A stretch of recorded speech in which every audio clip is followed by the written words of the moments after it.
Dallas Willard says that spiritual formation happens when we take the spiritual disciplines of the faith and begin to incorporate them into our life on a daily basis.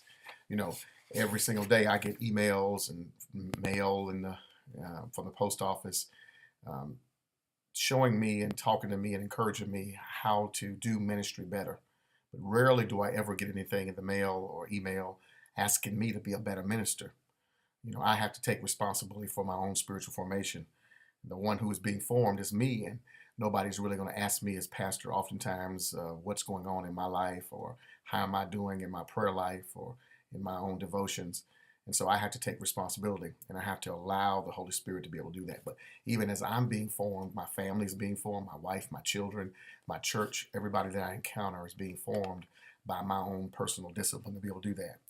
And I'm being formed into the likeness of Christ, not to be like my denomination or somebody might want me to be, but I'm being formed into Christ in his character, hopefully to exemplify the fruit of the Spirit: love, joy, peace, long suffering, temperance, goodness, meekness, faith. All of those, I'm hoping that those are what is being incorporated in my life. Robert McMullen says that what we got to do is we got to let the word become flesh in us. And that's very important, that in spiritual formation that takes place, that in some ways it's as if we let the word become like music to our soul, and in our soul where it just comes and emanates out of it. The one who is doing this forming is God himself. He uses my own crisis, my family, he uses my church, he uses every aspect of my life, my successes and my failures, to be able to form me and to make me into the man that he would have me to be. This is all done by me cooperating with the Spirit of God, who is constantly calling me out of my own personal issues and circumstances into a wonderful time with Him, into the wilderness of His wonderment. And I enjoy that so much. It's done through communion with Him on a daily basis. John Walt, he says that we need to make sure that we have a daily time with God, and I try to do that, and at least a weekly time where we're walking with God and talking with Him.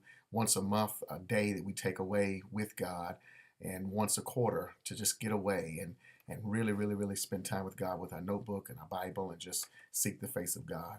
And these are things that we must incorporate in our life. Certainly fasting and prayer and solitude and quietness, all those are very, very important.